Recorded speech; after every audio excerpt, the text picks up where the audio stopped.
ምን ሆነሽ ነው? ምን እየፈለግሽ ነው? ከገዛናቸው ልብስ ውስጥ ውዱና የሚያምረውን ቀሚስ አልጋ ላይ አስቀምጬው ነበረ። ማን ወሰደው? የለም ከሌላ ልብሶች ጋር ተቀላቅሎ ነው የሚሆነው። በደንብ ፈልጊ። አምነን ሳልፈልግ ጠፋ እልሃለሁ እንዴ? እሱማ ታዲያ የት ሄደ ይባላል? አላውቅም። የሆነ ሰው ወስዶት መሆን አለበት። በቃ ሌላ ተጠቀሚያ። ምን ማለት ነው? ያስቀመጥኩትን ዕቃ ማጣት አለብኝ እንዴ? እሺ ምን እናድርግ? የሁሉም ሰው ክፍል መፈተሽ እፈልጋለሁ። ጄሪ ምን እያልሽ ነው? ያንን ማድረግሽ ሰዎች ጋር ምን እንደሚፈጠር ገመተሻል? ግን ቆይ ማን ነው ትክክል? የሚሆነው ሌላ፣ የማይሆኑ ደግሞ ሌላ። ሁሌም ችግር ከማውራትና ከመፍጠር ውጭ መፍትሄ የለም። ቤሌን ሳላወራሽ አንቺ እንኳን ምን አለ ብትረጂ።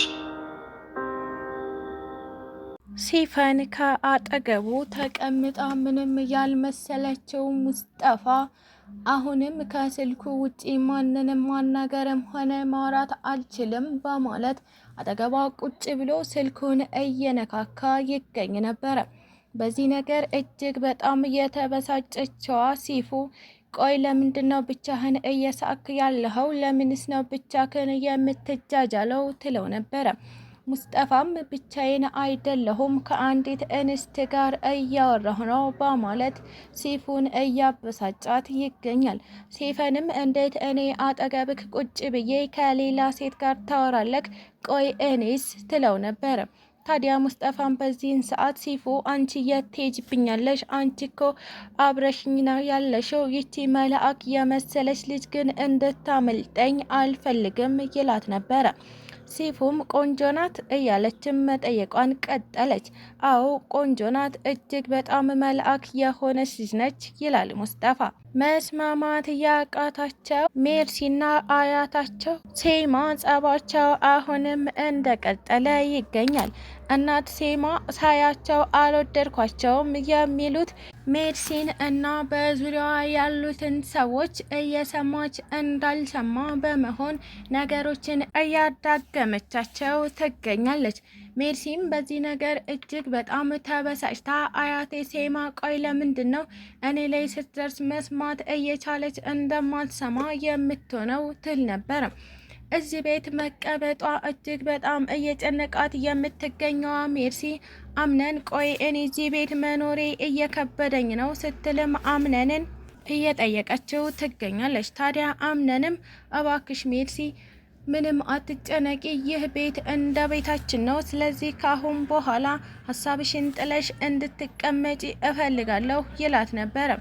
ሜርሲም የልብልብ አገኘው በማለት እንደዚህ ካልከኝማ ካሁን በኋላ ወሬ መቀማቴን ማለትም ወሬ መልቀሜን እቀጥላለሁ፣ የሚያዳምጠኝ ካገኘሁ ደግሞ ማውራቴንም እቀጥላለሁ ትላለች።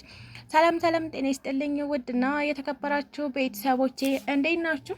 እግዚአብሔር ይመስገን እኔ በጣም ደህና ነኝ። በያላችሁበት ሰላማችሁ ብዝዝት ይበልልኝ እያልኩኝ እንኳን ወደ ቻናሌ በሰላም መጣችሁ። ለዚህ ዩቲዩብ ቻናል ደግሞ አዲስ ከሆናችሁ ሰብስክራይብ እያደረጋችሁ ቤተሰብ ሆኖ እንዲሁም ደግሞ ቪዲዮውን ከወደዳችሁት ላይክ እና ሼር ማድረጋችሁን እንዳትረሱ። ለዛሬው ደግሞ ድር ፊልምን ክፍል 26 ይዤላችሁ መጥቻለሁ። እስከ ቪዲዮ ፍጻሜ አብራችሁን ቆዩ። እንግዲህ ተወዳጅነትን እያተረፈ የሚገኘው ድር ዛሬም ማስደነቅና ማስደመሙን ቀጥሏል። የባለፈው ክፍል ላይ እንዳየነው በሲፈን ምክንያት ቤታቸው ተቃጥሎባቸው አምነን እጅግ በጣም ተበሳጭቶ ወደ አክስቱ ቤት ሄደው መኖራቸውን ቀጥለዋል። ዛሬ ደግሞ በወይዘሮ ቴማ ትዕዛዝ መሰረት ጀሪ አሁን ላይ አንድ ነገር አድርገሽ ይህንን ቤተሰብ በሙሉ እንድታስወጭልኝ እፈልጋለሁ። በተለይ ደግሞ ሜርሲን እነሱን ከዚህ ቤት የምታስወጫቸው ከሆነ ይህንን ቤት ባንቺ ስም አደርግልሻለሁ ተብላ ነበረ።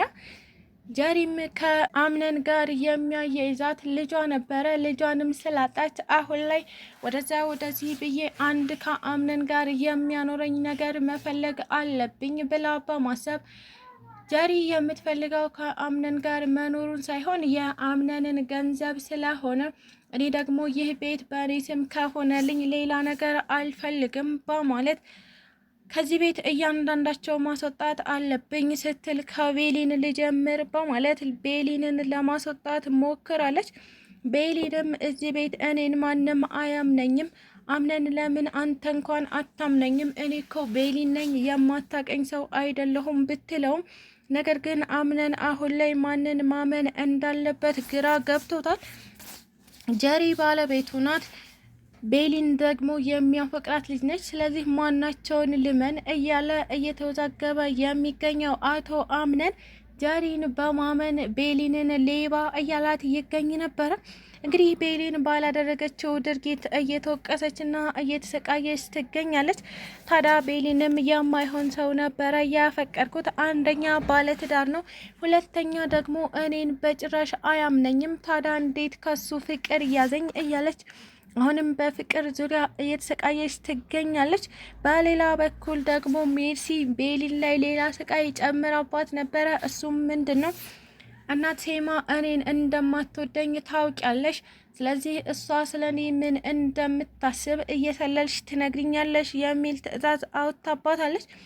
ምክንያቱም ሜርሲ ቤሊን እና አቶ አምነን ሲማግጡ አይታቸው ስለነበረ እሱን ደረጃ በመጠቀም አሁን ላይ ቤሊንን መጠቀሚያ ለማድረግ ሙከራ አድርጋለች። ቤሊንም እኔ እኮ እንደዚህ አይነት ነገር አይሳካልኝም፣ ቆይ ቢያዩኝስ፣ ቢነቁብኝስ፣ ቢሰሙብኝስ የሚል ምክንያት ብታቀርብም ነገር ግን ሜርሲ አይመለከተኝም፣ እንደፈለገሽ አድርገሽ ይህንን ሚስጥር እንዳላወጣብሽ ከፈለገሽ እሷን ትከታተይልኛለሽ፣ ያው ማለት የእኔ ሰላይ ትሆኛለሽ በማለትም አሳምናታለች።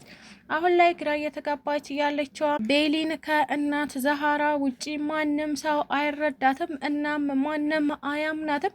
እናት ዛሃራ ስለ ቤሊን አፋን ሞልታ ያለ ምንም ርህራሄ ነበር የምታወራው። ቤሊን የኔ ልጅ አንቺ ምንም እንዳላደረግሽ እኔ አውቃለሁኝ፣ ስለዚህ እባክሽ ተረጋጊ፣ ምንም የሚመጣ ነገር የለም በማለት ቤሊንን አረጋግታታለች። ሜርሲ እንደለመደችው ወሬ እያዳመጠች በነበረበት ሰዓት እናት ዛሃራ ከኋላዋ በመከተት እሷም ወሬ ማዳመጧን ቀጠለች። ሜርሲ ዞር በማለት ምን እየሰራሽ ነው? በዚህ እድሜሽ ምን ታረጊያለሽ? ምንድምታዳምጪው? ትላት ነበረ። እናት ዛሃራም ደስ የሚል መልስ ነበር የመለሰችላት። እሱም አንቺ የምታዳምጪው ነው የማዳምጠው ትላታለች። ቆይ እድሜሽ ለእንደዚህ አይነት ነገር ይፈቅዳል እንዴ? የምትለዋ ሜርሲ እናት ዛሃራን እያፋጠጠቻት ነው። ታዲያ እናት ዛሃራም ከታላላቆቼ ተምሬ ነው በማለት ነበረ አንቺ የማትረቢ አሮጊት ስትል ሂጂ ወደ ቢሮሽ፣ እዛው ቢሮሽ ተቀምጠሽ ከዛች አሮጊት ሴማ ጋር ተጨቃጨቂ የምትላት። ታዲያ እናት ዛሃራም ቀና በማለት ምናልባትም አንቺ እሷን መስለሽኝ ይሆናል ከአንቺ አጠገብ የተቀመጥኩት ትላት ነበረ።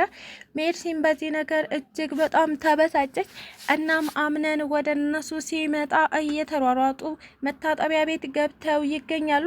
መታጠቢያ ቤት በነበሩበት ሰዓትም ጭቅጭቃቸው ቀጥሏል። ምናልባትም እዚህ መታጠቢያ ቤት የመገኘታችን ትልቁ ምክንያት አንቺ ትሆኛለሽ ትላለች ሜርሲ። እናት ዛሃራም አንቺም ልትሆኚ ትችያለሽ፣ ማን ያውቃል እኔና አንቺን እዚህ መታጠቢያ ቤት ያገናኘን ፈጣሪ ወደፊት ምን እንደሚያደርግ ማናችንም የምናውቀው ነገር የለም ትላለች እናት ዛሃራ። አቶ አምነን ወደ መታጠቢያ ቤት እየገባ ይገኛል። እዛም ሜርሲና እናት ዛሃራ ምን እንደሚያደርጉ በጥያቄው ሊያፋጥጣቸው ጫፍ ላይ ደርሷል። እንግዲህ ምን ሊመልሱለት እንደሚችሉ በቀጣይ ቪዲዮ የምናየው ይሆናል። ስለተከታተላችሁኝ እጅግ አድርጌ አመሰግናለሁ። ለቻናሌ ደግሞ አዲስ ከሆናችሁ ሰብስክራይብ እያደረጋችሁ ቤተሰብ ሁኑ። እንዲሁም ደግሞ ሀሳብ አስተያየትም ካላችሁ ኮሜንት ላይ አሳውቁኝ። ቪዲዮን ከወደዳችሁት ላይክና ሼር ማድረጋችሁን እንዳትረሱ። ኢትዮጵያ ለዘላለም ትኑር እያልኩ ሰናበታችኋለሁ።